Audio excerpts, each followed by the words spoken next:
Kumusta ka kaibigan? Sa pagkakataong ito, ating pag-uusapan ang patungkol sa isang tao na hindi masyadong kilala sa Biblia, ngunit siya ay itinanghal bilang isa sa mga pinaka-faithful na tao o karakter sa banal na kasulatan. Kung ating mapapansin mga kaibigan, sa Hebreo chapter 11, binabanggit dito ang mga iba't ibang tao sa banal na kasulatan na nagampanan nila ang tungkulin ng pagiging isang alagad at napatunayan na sila ay may matinding pananampalataya sa ating Diyos. Kaya naman sila ay itinanghal sa libro ng Hebreo chapter 11 bilang kabilang sa mga heroes of faith. Ating kilala mga kaibigan si Abraham, si Moses, si Gideon, si David, si Samuel. Ngunit merong isang tao mga kaibigan sa Hebrews chapter 11 na hindi masyadong kilala na ang pangalan niya ay si Jephthah. Sino nga ba si Jephthah at bakit siya tinatawag na ang nakalimutang tao? Atin siyang kilalanin mga kaibigan. At ano nga ba ang may tutulong ng kanyang kwento para sa ating buhay ngayon? Ang kwento ni Jephthah mga kaibigan ay mababasa natin sa libro ng Hukom 11 verse 12. Bago pa kasi magkaroon ng hari mga kaibigan ang bayan ng Israel, ang ating Panginoon ay pumili ng mga tao o tinatawag na hukom or judges na magsisilbing leader at hero ng bansang Israel. Dahil kagustuhan ng ating Panginoon na hindi sila magkaroon ng hari, dahil ang hari mga kaibigan ng bansang Israel ay walang iba kundi ang ating Panginoong Hesukristo. Kaya naman noong unang panahon mga kaibigan, bago pa mag-insist na sila ay magkaroon ng kanilang sariling hari, ay ang mga leaders mga kaibigan sa bansang Israel ay tinatawag na hukom o judges. At isa mga kaibigan sa mga hukom sa panahon na yan ay si Jephthah. Ating babasahin ang kanyang kwento sa mga Hukom 11 verse 12. Si Jephthah na taga Gilead ay isang magiting na sundalo. Si Gilead ang kanyang ama at ang kanyang ina ay isang babaeng bayaran. May mga anak si Gilead sa asawa niya. At nang lumaki sila, pinalayas nila si Jephthah. Sinabi nila, "Wala kang mamanahin sa aming ama dahil anak ka sa ibang babae." Kaya lumayo si Jephthah sa kanila at tumira sa Tob, kung saan sumama sa kanya ang isang grupo ng mga taong palaboy-laboy. Nang panahong iyon, naglaban ang mga Amonita at mga Israelita. Dahil dito, pinuntahan ng mga tagapamahala ng Gilead si Jephthah roon sa Tob. Sinabi nila, "Pamunuan mo kami sa pakikipaglaban namin sa mga Amonita." Pero sumagot si Jephthah, "Hindi ba't napupuot kayo sa akin at pinalayas ninyo ako sa bayan ng aking ama? Ngayon na nasa kagipitan kayo, humihingi kayo ng tulong sa akin?" Pero sinabi nila, "Kailangan ka namin. Sige na, sumama ka sa amin sa pakipaglaban sa mga Amonita at ikaw ang magiging pinuno sa Gilead." Sumagot si Jephthah, "Kung sasama ako sa labanan at pagtagumpayin ako ng Panginoon, ako ba talaga ang gagawin yung pinuno?" Sumagot sila, "Oo, ikaw ang gagawin naming pinuno. Ang Panginoon ang saksi namin." Kaya sumama si Jephthah sa kanila at ginawa siyang pinuno at kumander ng mga taga-Gilead. At doon sa Mispa, sa presensya ng Panginoon, sinabi ni Jephthah ang mga pangako niya bilang pinuno. Nagsugo si Jephthah ng mga mensahero para itanong sa hari ng mga Amonita kung bakit nilulusob nila ang Israel. Ito ang sagot ng mga Amonita sa mga mensahero ni Jephthah. Nang dumating ang mga Israelita mula sa Ehipto, sinakop nila ang mga lupain namin mula sa Arnon hanggang sa Jabok, papunta sa ilog ng Jordan. Kaya ngayon, ibalik niyo ito sa amin ng maayos. Pinabalik ni Jephthah ang mga mensahero sa hari ng mga Amonita para sabihin, "Hindi namin sinakop ang lupain ng Moab o ng Amon."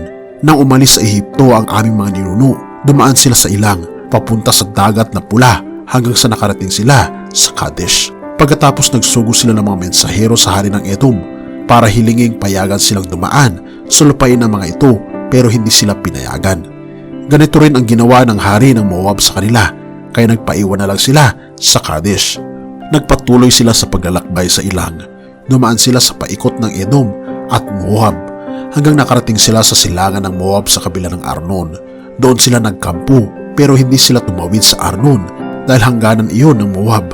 Pagkatapos nagsugo sila ng mga mensahero kay Sihon na hari ng mga Amoreo na naghari sa Heshbon para hilinging payagan silang dumaan sa lupain ng mga ito para makarating sila sa lugar nila. Pero hindi nagtiwala si Sihon sa kanila. Sa halip tinipon niya ang mga sundalo niya sa Jahaz at nilusob ang mga Israelita. Pero ipinatalo sila ng Panginoon, ang Diyos ng Israel, sa mga Israelita. Kaya sinakop ng mga Israelita ang lahat ng lupain ng mga Amoreo na nakatira sa lugar na iyon, mula sa Arnon hanggang sa Jabok at mula sa Ilang hanggang sa ilog ng Jordan. Ang Panginoon ang Diyos ng Israel, ang siyang nagtaboy sa mga Amoreo at nagbigay ng kanilang lupain sa mga Israelita. At ngayon, ang Panginoon ang Diyos ng Israel, ang siyang nagtaboy sa mga Amoreo at nagbigay ng kanilang lupain sa mga Israelita. At ngayon gusto niyo itong kunin? Angkinin niyo ang ibinigay sa inyo ni Chemosh na inyong Diyos, at aangkinin din namin ang ibinigay sa amin ng Panginoon naming Diyos. Ano? Mas magaling ka pa ba kay Balak na anak ni Haring Zippor ng Moab? Hindi nga sila nakipag-away sa Israel tungkol sa lupain o nakipaglaban sa kanila. May 300 taong nang nakatira ang mga Israelita sa Heshbon, Aroer at sa mga bayan sa paligid nito at pati sa mga bayan sa tabi ng Arnon. Bakit hindi nyo ito binawi noon pa? Wala kaming masamang ginawa sa inyo, pero masasama ang ginagawa nyo sa amin dahil gusto nyo makipaglaban sa amin. Ang Panginoon na sana ang humatol sa atin kung sino ang tama. Pero hindi pinansin ng hari ng mga Amonita ang mensahe ni Jephthah, at pinagharian si Jephthah ng Espiritu ng Panginoon. Pumunta siya sa Gilead at sa Manase para tipunin ang mga sundalo. Pagkatapos bumalik siya sa Mispa na sakop ng Gilead, at mula roon nilusob niya ang mga Amonita. Nangako si Jephthah sa Panginoon. Sinabi niya, kung ipagkakaloob niyo pong matalo ko ang mga Amonita, iaalay ko po sa inyo bilang handog na sinusunog ang unang lalabas sa pintuan ng aking bahay para salubungin ako sa aking pagbabalik mula sa labanan. Nakipaglaban si Jephthah sa mga Amonita at pinagtagumpay siya ng Panginoon.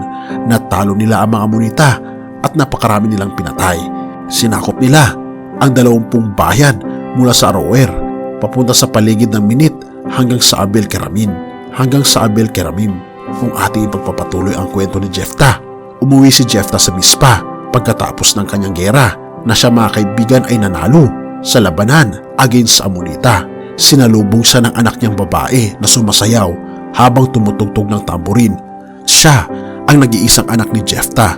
Nang makita siya ni Jephthah, pinunit niya ang kanyang damit dahil sa kalungkutan at sinabi, "Anak," at sinabi, "Anak ko, pinalungkot mo ako dahil nangako ako sa Panginoon na iahandog ko sa kanya ang unang sasalubong sa akin at hindi ko na ito mababawi." Sumagot ang anak ni Jephthah, "Ama, nangako po kayo sa Panginoon, kaya tuparin niyo po iyon dahil pinagtagumpay kayo ng Panginoon sa mga kalaban niyo mga Amonita. Pero may isang bagay lang akong hihilingin sa inyo. Payagan niyo po ako mag-ikot-ikot ng 2 buwan sa bundok para makapaghinagpis kasama ng mga kaibigan ko dahil mamamatay na ako at hindi na makakapag-asawa." Pinayagan siya ni Jephthah, kaya sa loob ng 2 buwan, nag-ikot siya sa bundok kasama ng mga kaibigan niya para maghinagpis dahil mamamatay na siya at hindi na makakapag-asawa. Pagkalipas ng 2 buwan, bumalik siya sa kanyang ama at tinupad ni Jephthah ang panata niya sa Panginoon at namatay ang kanyang anak na isang birhen. Dito nagmula ang kaugalian ng Israel na sa bawat taon nagbabalik ang mga dalaga sa bundok ng Israel at naghinagpis sa loob ng 4 na araw bilang pag-alala sa anak na babae ni Jephthah na taga-Gilead. At kung ating makikita mga kaibigan, isang bagay ito na napakapait bilang isang ama. Ngunit dahil ito ay kanyang ipinangako sa ating Panginoon, ay tinupad niya ang kanyang pangako sa Diyos.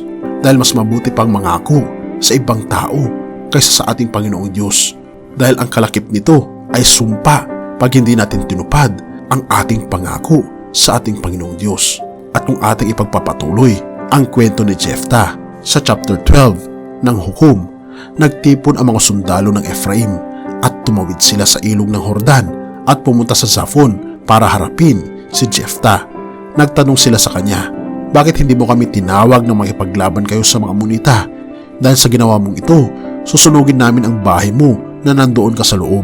Pero sinabi ni Jephthah sa kanila, "Nang makipaglaban kami sa mga Amonita, humingi kami ng tulong sa inyo. Pero hindi nyo kami tinulungan. Nang malaman kong hindi kayo tutulong, itinaya ko ang buhay ko sa labanan at pinagtagumpay ako ng Panginoon. Ngayon, bakit ba gusto nyo makipaglaban sa akin?" Sumagot ang mga taga-Ephraim, "Kayong mga taga-Gilead ay mga sampid lamang sa angkan ni Ephraim at Manase." Kaya tinipon ni Jephthah ang mga lalaki sa Gilead at nakipaglaban sila sa mga taga-Efraim at nalupig nila ang mga ito.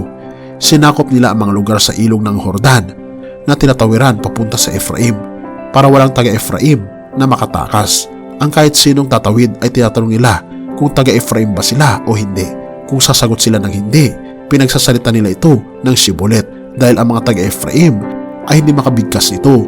Kung ang pagkakasabi naman ay sibulet, papatayin sila sa may tawiran ng ilog ng Jordan. May 42,000 taga-Efraim ang namatay ng panahong iyon. Pinamunuan ni Jephthah ang Israel sa loob ng 6 na taon. Nang mamatay siya, inilibing siya sa isang bayan sa Gilead. Oo mga kaibigan, ito ang buhay na isang magiting na sundalo ng ating Panginoon na si Jephthah. Kung ating ire-reflect ito sa ating buhay ngayon mga kaibigan, makikita natin na maraming mga pagkakamali si Jephthah, lalong-lalo na sa mga pangako na padalos-dalos na hindi niya iniisip mga kaibigan ang risk na baka ang anak niya nga ang mamamatay. Ngunit ganun pa man mga kaibigan, makikita natin ang katapatan ni Jephthah na kahit na siya mga kaibigan ay may mga pagkakamali, tinanggap siya ng ating Panginoon dahil buong puso na nagsisi si Jephthah sa kanyang mga kasalanan at padalos-dalos na mga desisyon. Kaya naman mga kaibigan, kung ating mapapansin, nais ng ating Panginoon sa ating kapanahunan ngayon na idulong natin sa Kanya ang ating mga plano. Huwag tayong padalos-dalos at ganun din kung tayo man ay nakagawa na hindi ka nais-nais sa harapan ng ating Panginoong Diyos, ay tayo mga kaibigan ay lumapit sa Kanya sapagkat ang ating Panginoong Diyos lamang ang makapagbibigay sa atin ng kapatawaran at pagkakaroon ng malinis na puso at mapapalitan ito ng lubos-lubos na kagalakan. Purihin ang Diyos at maraming salamat kaibigan sa iyong panonood.